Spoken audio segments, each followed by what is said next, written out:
اعوذ باللہ من الشیطان الرجیم بسم اللہ الرحمن الرحیم وبہ نستعین وصلی اللہ علی سیدنا محمد وآلہ الطاہرین ولعنۃ اللہ علی اعدائہم اجمعین من الآن الی قیام یوم الدین۔ تمام ناظرین و سامعین کی خدمت میں سلام عرض کرتا ہوں، اور جیسا کہ آپ معذور ہیں سلسلہ دروس ترجمہ و تفسیر قرآن جو کہ مستقل جاری و ساری ہے اور آپ مستقل سن رہے ہیں، اس سلسلے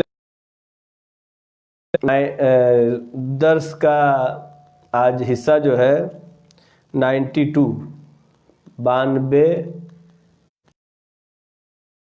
حصہ آج درس نمبر 92 آپ کی خدمت میں پیش کیا جا رہا ہے، اور انشاءاللہ اس کو آپ کی دعاؤں کے ساتھ ادامہ دیا جائے گا، اور پورے قرآن مجید کو انشاءاللہ اسی طریقے سے مختصر تفسیر و ترجمے کے ساتھ آپ کی خدمت میں پیش کیا جائے گا۔ آیت نمبر 55 ہم نے کل پڑھا تھا آل عمران کے، اور آج ہے آیت نمبر 56۔ فَأَمَّا الَّذِينَ كَفَرُوا فَأُعَذِّبُهُمْ عَذَابًا شَدِيدًا فِي الدُّنْيَا وَالْآخِرَةِ وَمَا لَهُم مِّن نَّاصِرِينَ۔ فَأَمَّا الَّذِينَ كَفَرُوا، لیکن وہ لوگ کہ جنہوں نے کفر اختیار کیا، یعنی جناب عیسیٰ نے ایسا معجزات دکھائے، مٹی کا پرندہ بنایا، اس میں پھونکا، وہ اڑنے لگا، جاندار ہو گیا، مردوں کو زندہ کیا، کوڑ کو ٹھیک کیا، نابینا کو آنکھ دیا، یہ تمام معجزات جو خداوند عالم نے جناب عیسیٰ کو دیا تھا انہوں نے لوگوں کے سامنے پیش کیا۔ اب اس کے بعد بھی جنہوں نے ہردرمی اختیار کیا، فَأَمَّا الَّذِينَ كَفَرُوا، اب اس کے بعد بھی جنہوں نے کفر اختیار کیا اور نہیں مانا، فَأُعَذِّبُهُمْ عَذَابًا شَدِيدًا فِي الدُّنْيَا وَالْآخِرَةِ۔ خداوند عالم کہہ رہا فَأُعَذِّبُهُمْ، میں ان کو عذاب کروں گا، عذابًا شدیدًا، سخت عذاب۔ کیوں؟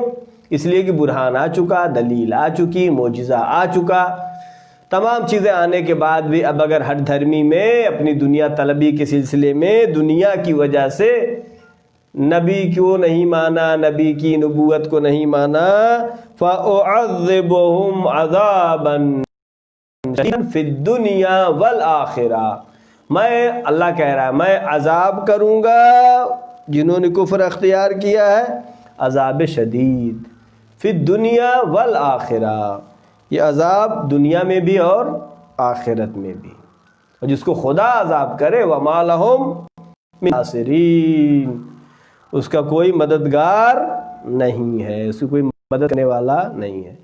یعنی اتنے معجزات دیکھنے کے بعد بھی کفر اختیار کیا تو اب ان کے لیے عذاب شدید ہے۔ اب آیت نمبر 57، وَأَمَّا الَّذِينَ آمَنُوا وَعَمِلُوا الصَّالِحَاتِ فَيُوَفِّيهِمْ أُجُورَهُمْ۔ یہ تو یہ ہو گیا، یہ معجزات آنے کے بعد، دلیلیں آنے کے بعد جنہوں نے کفر اختیار کے لیے کیا کہا اللہ نے، فَأُعَذِّبُهُمْ عَذَابًا شَدِيدًا، ہم ان کو سخت عذاب کریں گے دنیا میں بھی اور آخرت میں بھی۔ معلوم یہ ہوا کہ عذاب کی سزا کبھی ایسا ہوتا ہے صرف دنیا میں مل جاتی ہے، آخرت میں نہیں، کبھی ایسا ہے کہ آخرت میں سزا ملے گی دنیا میں نہیں، کبھی ایسا ہے کہ دنیا میں بھی سزا ملے گی اور آخرت میں بھی سزا ملے گی۔ یہ آیت کیا کہہ رہی، فَأُعَذِّبُهُمْ عَذَابًا شَدِيدًا فِي الدُّنْيَا وَالْآخِرَةِ، عذاب ان کے لیے شدید ہے دنیا میں اور آخرت میں۔ وَأَمَّا الَّذِينَ آمَنُوا، اب یہ تو کفروا تھا جنہوں نے کفر اختیار کیا، لیکن وہ لوگ کہ جو ایمان لائے، وَأَمَّا الَّذِينَ آمَنُوا وَعَمِلُوا الصَّالِحَاتِ، جنہوں نے جو ایمان لائے اور ایمان کے ساتھ ساتھ عمل صالح کیا، صرف ایمان کافی نہیں ہے، بار بار قرآن مجید میں تاکید ہے، ایمان کے ساتھ عمل کا ہونا ضروری ہے، بغیر عمل کے کچھ بھی نہیں، عمل دلیل ہے ایمان کی، اگر ہم کہتے ہیں اللہ کو مانتے ہیں، رسول کو مانتے ہیں، مولا کو مانتے ہیں، امام کو مانتے ہیں، منہ سے کہتے ہیں، دل سے بھی مانتے ہیں، لیکن عمل نہیں کرتے، جو وہ پسند کرتے تھے ہم نہیں کرتے، جس چیز سے وہ نفرت کرتے تھے ہم اس سے محبت کرتے ہیں، تو اس کا مطلب کیا ہے؟ آمنو ہے لیکن عامل صالحات نہیں ہے۔ وَأَمَّا الَّذِينَ آمَنُوا وَعَمِلُوا الصَّالِحَاتِ، وہ لوگ کہ جو ایمان لائے اور انہوں نے عمل صالح کیا، فَيُوَفِّيهِمْ أُجُورَهُمْ، خدا بند عالم فرما رہا ہے فَيُوَفِّيهِمْ، ہم عطا کریں گے،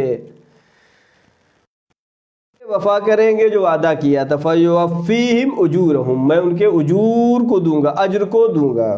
جنہوں نے کفر اختیار کیا عذاب شدید، جو ایمان لائے اور عمل صالح کیا ان کے لیے کیا ہے؟ فَيُوَفِّيهِمْ أُجُورَهُمْ، میں اللہ کہہ رہا میں دوں گا ان کے اجرت، ان کی جزا دوں گا۔ وَاللَّهُ لَا يُحِبُّ الظَّالِمِينَ، اللہ ظالمین دوست نہیں رکھتا ہے۔ ابھی بھی دین اسلام ظلم کے ساتھ نہیں ہے، اگر کہیں پہ ظلم نہ آئے تو سمجھ لیجیے وہاں پر اسلام نہیں ہے۔ واللہ لا يحب الظالمین، اللہ ظالمین کو دوست نہیں رکھتا ہے، اللہ ظالمین پسند نہیں کرتا ہے۔ اب آگے آیت ہے، آیت نمبر 58، ذَلِكَ نَتْلُوهُ عَلَيْكَ مِنَ الْآيَاتِ، خداوند عالم رسول اللہ سے مخاطب ہو کے فرمایا ذَلِكَ نَتْلُوهُ عَلَيْكَ مِنَ الْآيَاتِ، اے میرے حبیب، اے میرے رسول، ذَلِكَ یہ سب جو کچھ ہم نے بیان کیا ہے جناب عیسیٰ کے بارے میں، جناب مریم کے بارے میں جو کچھ بھی ذکر چل رہے ہیں، ذَلِكَ نَتْلُوهُ عَلَيْكَ مِنَ الْآيَاتِ، یہ ثابت کرتے ہیں آپ کے پاس ہم نے جو وحی کی شکل میں بھیجا ہے،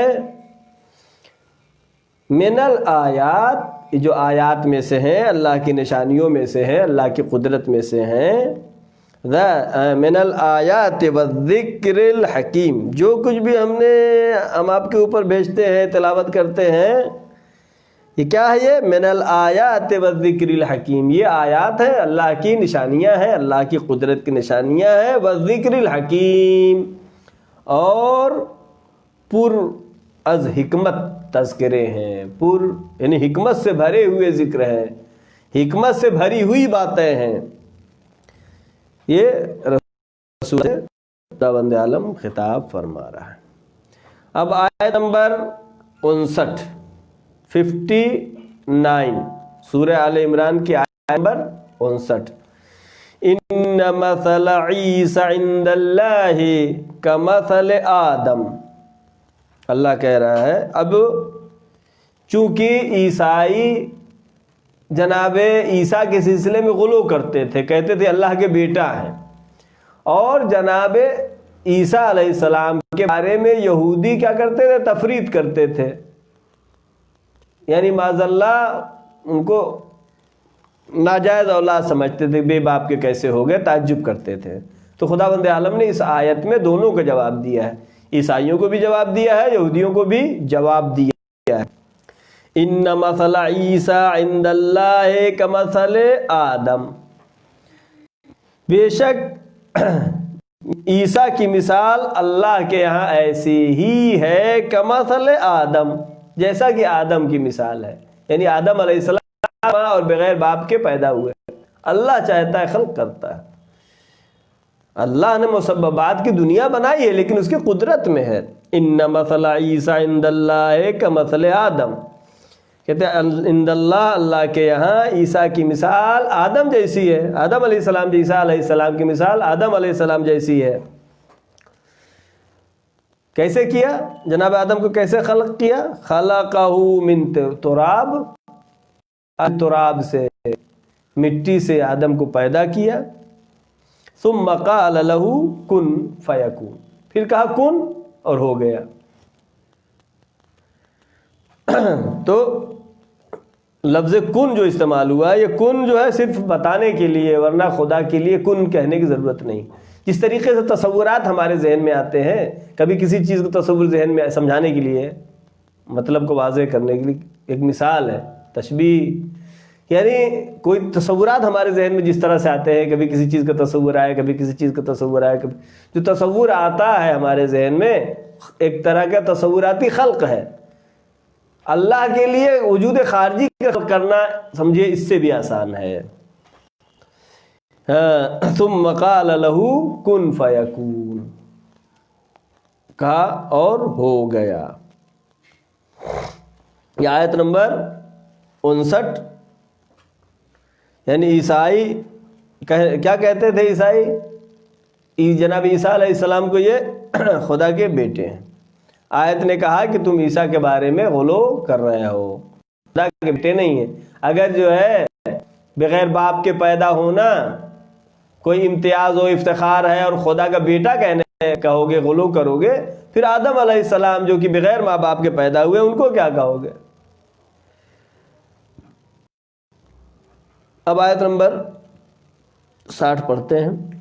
الحق من ربک فلا تکن من الممترین، الحق من ربک فلا تکن من الممترین، حق تمہارے رب کی طرف سے ہے۔ الحق من ربک، اے میرے حبیب حق بات یہ تمہارے پروردگار کی طرف سے سب جو ہے بیان ہو رہی۔ فلا تکن من الممترین، شک کرنے والوں میں نہ ہوئیے۔ البتہ رسول درجہ عصمت پہ ہیں، اللہ نے معصوم پیدا کیا ہے، علم غیب کے حامل ہیں، حبیب خدا ہیں، لیکن ایک مسئلہ ہے، کہتے ہیں کہ دیوار سے دروازے سے کہو کہ دیوار بھی سن لے، تو یہ رسول اللہ کے ذریعے اللہ ہم کو سنانا چاہ رہا ہے کہ یہ سب کیا ہے؟ حق ہے، سب حق ہے۔ حق ہمیشہ باقی رہنے والی چیز ہے، حق ہی باقی رہتا ہے۔ فلا تکن من الممترین، شک و شبہ میں نہ پڑیں۔ یہ سب اللہ کی طرف سے جو بتایا جا رہا ہے یہ سب حق ہے، اس میں شک و تردید کے لیے کی گنجائش نہیں ہے۔ یعنی حق جو ہے ہمیشہ ثابت ہوتا ہے، حق مضبوط ہوتا ہے، حق محکم ہوتا ہے، باطل حباب ہوتا ہے۔ حق کی مثال کیسے؟ جیسے امام حسین علیہ السلام کی محبت، یہ حق ہے، یہ ہر زمانے میں رہے گی، ایسا نہیں ہے کہ آج ہے کل نہیں رہے گی، کیونکہ ہمیشہ رہتا ہے حق۔ یا مومنین کی آپس کی محبت، یہ حق ہے، مومن کی محبت مومن کے دل میں جو ہمیشہ رہنے والی، چونکہ اس کے ایمان کی وجہ سے محبت ہے۔ اگر اس کی دولت کی وجہ سے محبت ہوتی تو دولت ختم ہونے کے بعد محبت ختم ہو جاتی، لیکن ایمان کی بیس پہ اگر محبت ہے تو ایمان جب تک باقی ہے محبت بھی باقی رہے گی۔ لہذا مومن کی مومن سے محبت کیا حق ہے؟ حق کا کیا مطلب ہوا؟ جو ہمیشہ باقی رہنے والی چیز ہے، ختم نہیں ہوتی۔ الحق من ربک، سب تمہارے پروردگار کی طرف سے حق ہے۔ اب آیت نمبر 61 سورہ آل عمران کے، جو کہ مشہور ہے آیہ مباہلہ کے نام سے۔ واقعہ آپ کا سنا ہوا ہے، مشہور ہے، بس جلدی جلدی کچھ باتیں عرض کرنا ہے کہ مثلا جب پیغمبر نے گروہ کو بھیجا کچھ لوگوں کو نجران کے علاقے میں کہ اسلام کی تبلیغ کریں، تو ان کے یہودی عیسائی علماء جو ہے وہاں سے آئے، کہا کہ ہم کو دلیل و برہان اگر مل جائے گی تو ہم مان لیں۔ بحث و گفتگو شروع ہوئی، انہوں نے اپنی دلیلیں دیں، پھر یہی سب باتیں جو آئیں، کہا خدا کا بیٹا ہے، آیت قرآن کی نازل ہوئی کہ اگر جو ہے بغیر باپ کے پیدا ہو کوئی امتیاز ہوتا تو آدم علیہ السلام بغیر ماں باپ کے ہیں، لہذا ان کو مانو، پھر وہ ان کو بافضیلت ترین مانو۔ اب جو ہے اس کے بعد بھی جب یہ نہیں مانے اور گفتگو جاری رہی، بحث و مباحثہ ہوتا رہا، برہان و دلیل رسول اللہ نے پیش کیا، اب آیت کہہ رہی ہے نہیں مان رہے ہیں، فَمَنْ حَاجَّكَ فِيهِ مِنْ بَعْدِ مَا جَاءَكَ مِنَ الْعِلْمِ فَقُلْ تَعَالَوْا نَدْعُ أَبْنَاءَنَا وَأَبْنَاءَكُمْ وَنِسَاءَنَا وَنِسَاءَكُمْ وَأَنفُسَنَا وَأَنفُسَكُمْ ثُمَّ نَبْتَهِلْ فَنَجْعَلْ لَعْنَةَ اللَّهِ عَلَى الْكَاذِبِينَ۔ حَاجَّكَ فِيهِ، بس اگر اتنی دلیل و برہان آنے کے بعد بھی اور جو رسول اللہ نے پیش کیا ہے وہ دلیلیں، فمن حاجک، اس کے بعد بھی تم ہٹ دھرمی کر رہے ہو، بحث کر رہے ہو، من بعد ما جاءک من العلم، اب تو علم آ چکا ہے تمہارے پاس، تمام برہان و دلیل پیش کی جا چکی ہے، علم آنے کے بعد بھی ضد میں ہٹ دھرمی پہ اڑے ہوئے، فقل، پس اے میرے رسول کہہ دیجئے، تعالوا ندعو ابناءنا و ابناءکم، ہم لائیں اپنے بیٹوں کو اور تم لاؤ اپنے بیٹوں کو، وَنِسَاءَنَا نِسَاءَكُمْ، ہم اپنی عورتوں کو لائیں تم اپنی عورتوں کو لے کے آؤ، وَأَنفُسَنَا وَأَنفُسَكُمْ، ہم اپنے نفسوں کو لائیں تم اپنے نفسوں کو لاؤ، ثُمَّ نَبْتَهِلْ، پھر جو ہے نبتہل مباہلہ، یعنی اللہ کے سامنے گڑ گڑا کر کے رو کر کے جو باطل پر ہے اس کے لیے بد دعا کرنا، ثم نبتہل، پھر گڑ گڑا کر کے ہم دعا کریں، فنجعل لعنت اللہ علی الکاذبین، جو جھوٹے ہیں ان پر ہم لعنت کریں، اس کو کہتے ہیں مباہلہ۔ مباہلے میں پیغمبر نے گفتگو کیا اور مباہلہ کی تاریخ طے ہو گئی، اور آیت میں جو کہ جمع کے صیغے آئے تھے، فَقُلْ تَعَالُوا نَدْعُوا أَبْنَاءَنَا وَأَبْنَاءَكُمْ، ہم اپنے بیٹوں کو لائیں تم اپنے بیٹوں کو لاؤ، نِسَاءَنَا، اپنی عورتوں کو لائیں تم اپنی عورتوں کو لاؤ، أَنفُسَنَا وَأَنفُسَكُمْ، ہم اپنی جان کو لائیں جانوں کو لائیں تم اپنی جانوں کو لاؤ، اور اب جو ہے در پیغمبر پر اصحاب کہ ہم کو شاید لے چلے، ہم کو لے چلے، ہم کو لے چلے، لیکن تاریخ نے لکھا کہ جب مباہلے کے میدان میں صبح کے وقت پیغمبر نے جناب سلمان فارسی سے کہا کہ سلمان، یہ جو ہے کوئی چادر کوئی کپڑا تھا اور کچھ لکڑی وغیرہ دیا کہ جا کر کے اس جگہ پر جس جگہ پہ مباہلہ ہونا ہے وہاں پہ لکڑی لگا دینا، سایبان بنا دو کہ ہم لوگ وہاں پر آ رہے ہیں، اور پیغمبر پہنچے تو کس کے ساتھ ہیں؟ گود میں امام حسین علیہ السلام کو لیے ہوئے ہیں سب سے آگے، امام حسن علیہ السلام کو اپنی انگلی پکڑائے ہوئے ہیں، پیغمبر جناب فاطمہ شاہ کونین ہیں، اور ان کے پیچھے مولا کائنات حضرت علی بن ابی طالب علیہ السلام، جیسا آیت نے کہا تھا فَقُلْ تَعَالُوا ابْنَاءَنَا وَأَبْنَاءَكُمْ، ہم اپنے بیٹوں کو لائے تم اپنے کو لاؤ، رسول اللہ امام حسن اور امام حسین علیہ السلام کو لیے، وَنِسَاءَنَا وَنِسَاءَكُمْ، ہم اپنی عورتوں کو لائے تم اپنی عورتوں کے پیچھے فوراً جیسی آیت کہہ رہی ہے، ابناءنا آگے، نساءنا اس کے پیچھے، وَأَنفُسَنَا وَأَنفُسَكُمْ، ہم اپنے نفسوں کو لائے، نفس کی جگہ پر مولا کائنات کو پیغمبر لے کے چلے۔ اب جب اس جگہ پہ پہنچے تو ان کا جو بہت بڑا عالم تھا جس کا نام تھا آفس، پہلے یہ کہہ دیا تھا اگر رسول اللہ اپنے اصحاب کے ساتھ آتے ہیں اور بہت سے لوگوں کے ساتھ شور و غل بھیڑ کے ساتھ تو ان سے مباہلہ کرنا، لیکن اگر یہ کچھ چند لوگوں کو صرف لے کے آتے ہیں تو مباہلہ نہ کرنا۔ دیکھا کہ کچھ لوگ آئے ہیں تو اب اس نے کیا کہا، آفس نے جو سب سے بڑا ان کا عالم تھا، کہا کہ ہم ایسے چہروں کو دیکھ رہے ہیں، یہ ہے اولی الامر، کہتے ہیں اولی الامر، نہ کہ کسی بھی بادشاہ کی اطاعت کرنے کو اولی الامر کی اطاعت کہلائے گی۔ کس نے کہا؟ دشمن نے کہا۔ کون سے دشمن نے کہا؟ عیسائی دشمن میں کس نے کہا؟ سب سے بڑے عالم نے کہا۔ کیا کہا؟ ہم ایسے چہروں کو دیکھ رہے ہیں، کہے نہیں اگر یہ چاہ جائیں تو پہاڑ اپنی جگہ سے چلتا ہوا نظر آئے گا، جو چلتا نہیں چلے گا، یعنی نہ ان کے چاہ جانے سے انجام پائیں گے۔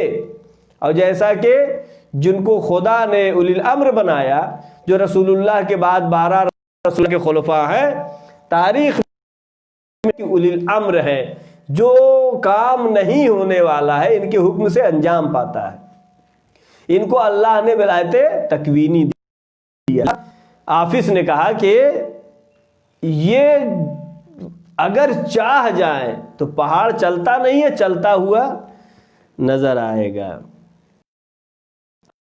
علل کاذبین، جھوٹوں پر لعنت بھیجنا۔ اب جو ہے یہ آیہ مباہلہ کے بارے میں تھوڑا سا توضیح پیش کرنا ہے۔ شیعہ و سنی تمام تفاسیر میں، حدیث کی کتابوں میں بھی ہے، تاریخ کی کتابوں میں بھی ہے، سب کتابوں میں یہ واقعہ مشہور و موجود ہے، اور یہ سن 10 ہجری میں پیش آیا واقعہ مباہلہ۔ 25 ذی الحجہ یعنی 10 ذی الحجہ کو بقرعید ہم مناتے ہیں، اور 25 ذی الحجہ کو واقعہ مباہلہ پیش آیا، یعنی عید قربان کے 15 دن بعد سن 10 ہجری میں۔ یہ نجران کا جو علاقہ ہے جس جگہ پر مباہلہ ہوا وہ یمن کا علاقہ، اور پیغمبر نے اس علاقے میں بھیجا تھا اپنے اصحاب کو دین اسلام کی تبلیغ کے لیے، لہذا کچھ لوگ آئے اور آگے گفتگو کیا جیسا کہ ابھی آپ نے سنا، اور عیسائیوں نے بہت بہانے بنائے۔ دلیل آنے کے بعد بھی جب نہیں مان، کہا کہ فمن حاجک فیہ من بعد ما جاءک من العلم، علم آنے کے فقل مباہلے کے لیے اس وقت آئے مباہلہ یہ نازل ہوئی۔ نصارہ کے بزرگ جس کا نام کیا تھا حافظ، اس نے کہا کہ اگر زیادہ لوگ آئے تو پھر مباہلہ کرنا، اگر پیغمبر خاص لوگوں کو لے کے صرف آئے تو اس کا مطلب ہے کہ ان کو یقین ہے، زیادہ پہ زیادہ معتبر نہیں ہے، کمیت کا بھروسہ نہیں ہے، کیفیت معیار ہے کہ آپ صرف اپنے ملا کر کے 5 لوگ، اور کیسے کہ دشمن کہے کہ اشارہ کر دے تو پہاڑ چل جائے، لہذا زیادہ لوگوں کو لے کر کے نہیں گئے رسول اللہ۔ لہذا جب دیکھا کہ خاصیتیں ہیں تو وہ اس کا ٹیکس دینے کے لیے تیار گئے اور مباہلہ نہیں کریں گے۔ کو مسجد الاجابہ کے نام سے مشہور ہے، جس واقع مباہلہ پیش آیا، اور یہ تقریباً مسجد النبوی سے 2 کلومیٹر کے فاصلے پر ہے مسجد الاجابہ۔ جو لوگ گئے ہیں زیارت کے لیے انشاءاللہ وہ زیارت کیے ہوں گے، شرف یاب ہوئے ہوں گے۔ تفسیر المیزان میں بھائی رحمۃ اللہ علیہ نے اس آیت کے ضمن میں لکھا ہے کہ یہ مباہلہ مخصوص نہیں ہے جو نصارہ کے ساتھ، بلکہ مباہلہ جو ہے صرف پیغمبر کے زمانے سے مخصوص نہیں ہے، ہر زمانے میں مباہلہ بھی، اور مومنین اگر بحث و مباحثہ کرتے ہیں اور دلیلیں آنے کے بعد سامنے والا حق کو قبول نہیں کرتا ہے تو مباہلہ کر سکتے ہیں۔ اب یہاں پر اس آیت میں چند سوالات جو ذہنوں میں آتے ہیں۔ پہلا سوال یہ تھا کہ کیا یہاں پہ کیا ہے، جمع کا صیغہ آیا ہے، تو کیا کسی عورت کے لیے جمع کا صیغہ اگر لائیں یا کسی واحد کے لیے جمع کا صیغہ لائیں تو کیا یہ صحیح ہے؟ قرآن مجید کی آیتیں ہیں اس بارے میں، اور زبان عربی میں بھی دوسری زبانوں میں بھی احترام میں وجوہات کی وجہ سے جمع کا صیغہ استعمال ہوتا ہے۔ لہذا قرآن نے کہا کہ ابراہیم ایک امت ہے، ابراہیم ایک امت ہے۔ امت کسے کہتے ہیں؟ امت بہت سے لوگوں کو امت کہتے ہیں، جیسے یہ امت ہے۔ اللہ نے کہا نبی ابراہیم کو کہ ابراہیم امت ہے، تو معلوم یہ ہوا کہ مقام اور مرتبے کے لحاظ سے عظمت بڑھتی ہے کہ ایک اکیلا ابراہیم اکیلے کام رکھتے ہیں، واحد جمع کا صیغہ استعمال ہو اور واحد کو لایا جائے، تو جناب فاطمہ کو لائے، انا و نساءکم، تم اپنی عورتوں کو لاؤ، ہم اپنی عورتوں کو. رسول اللہ بہت ساری عورتوں کو لے کے نہیں گئے، پھر صرف جناب فاطمہ زہرا کو لے کے گئے. ایسا عورتوں کو لاؤ، ہم اپنی عورتوں کو. تو یہ معلوم ہے کہ کبھی کبھی اس کے مقام و مرتبے کے لحاظ سے، جیسا کہ قرآن نے جناب ابراہیم کو امت کہا ہے. اور دوسرا سوال یہ ہے کہ یہاں پہ کیا ہے؟ ابناءنا و ابناءکم، ہم اپنے بیٹوں کو لائیں، تم اپنے بیٹوں کو. تو مولا کائنات کے بیٹے ہیں، جناب فاطمہ کے بیٹے ہیں. تو اس کا کیا جواب ہوا کہ بیٹی کی اولاد بھی خود انسان کی اولاد محسوب ہوتی ہے. یہ قرآن مجید میں بھی ہے اور ہمارے معاشرے میں بھی ہے کہ بیٹی کی اولاد بھی اس کے باپ کی اولاد کہلاتی ہے. مثلا اب جناب فاطمہ کی اولاد رسول اللہ کے اولاد محسوب ہوتی ہے، اس میں کوئی اشکال و اعتراض نہیں ہے. ابناءنا اولاد، اشکال کی بات ہی نہیں ہے، یہ بالکل واقعہ واضح ہے کہ اپنے بیٹوں کی جگہ رسول اللہ کس کو لے کے امام حسن اور امام حسین علیہ السلام کو. زیادہ بیٹے ہیں، کیا رسول اللہ کریں گے؟ بہرحال بیٹی کی اولاد انسان کی اولاد ہے. یہ ایسا تاریخ اسلام میں جتنے بھی مواقع آپ کو ملتے ہیں سب جگہ وہ ہے. اور دیا گیا ہے، عورتیں حاضر رہی ہیں. جیسے مباہلہ میں جناب فاطمہ زہرا صلوات اللہ علیہا، جناب ابراہیم کے واقعے میں جناب ہاجرہ موجود ہیں. یعنی عورتوں کے مقام و منزلت ہے ہر جگہ ساتھ ساتھ ہے. جناب ہاجرہ جناب ابراہیم کے ساتھ، امام حسین علیہ السلام کے ساتھ کربلا کے کامیابی میں جناب زینب صلوات اللہ علیہا ہیں یزید کو شکست دینے کے لیے. پیغمبر کے ساتھ معلوم یہ ہوا کہ عورتیں ہمیشہ مردوں کے شانہ بشانہ رہی ہیں، اور تاریخ انسانیت اور تاریخ انبیاء میں ہم کو یہ ہمیشہ ملا ہے. یہاں پر مولا اس جگہ پہ لائے انفسنا و انفسنا، تم اپنے نفسوں کو لاؤ، ہم اپنے نفسوں کو لائیں. تو نفس پیغمبر کون ہے؟ جان پیغمبر کون ہے؟ مولا کائنات حضرت علی ابن ابی طالب. رسول اللہ کیا ہے؟ تو جب تو مولا کائنات بھی ہے. آیت کہہ رہی ہے، کوئی روایت نہیں ہے. انفسنا و انفس، جا کے دیکھیے انفسنا تمام کتابوں نے، سنی شیعہ سب نے لکھا ہے. انفسنا کی جگہ پر مولا کائنات کو پیغمبر لے کے گئے. تو علی جان پیغمبر ہیں، لہذا علی علیہ السلام انبیاء سے افضل ہیں. اور اس میں ابناءنا و ابناءکم، اب مباہلے میں کس لیے جا رہے تھے؟ بد دعا کرنے، اگر جو حق پر نہیں کرنے، اور بچوں کو بھی لے کے گئے. لہذا اس آیت نے ہمیں درس دیا کہ دعاؤں میں بچوں کو شامل کرو. دعا کرنا ہو تو بچوں کو ساتھ رکھو، ان کو الگ کر دو، ان کو بھگا دو مسجد سے نہیں. جب دعا کرتے بچوں کی دعائیں قبول ہوتی ہیں. لہذا اس آیت نے ہم کو درس دیا ہے کہ بچوں کی جگہ پر امام حسن اور امام حسین علیہ السلام کو رسول اللہ لے کے گئے. لہذا دعا میں بھی بچوں کو لے جانا چاہیے. اور فمن حاجک فیہ من بعد ما جاءک من العلم، جب علم آ گیا ہے، معلوم یہ ہوا کہ مباہلے کے لیے فوراً آپ مت کہیے مباہلہ کریں گے مباہلہ کریں گے، انا اباہل نہیں. پہلے بحث و دلیل پیش کی جائے، تمام دلیلیں دینے کے بعد اگر نہیں مانتا ہے تو پھر مباہلے کی دعوت دی جا سکتی ہے. اس واقعے کو بہت سی کتابوں میں نقل ہوا ہے. اہل سنت شیعہ تمام تفسیر المیزان کے جلد نمبر 3 صفحہ نمبر 51 پہ ہے. جلد نمبر 3 میں یہ واقعہ مشہور ہے۔ اور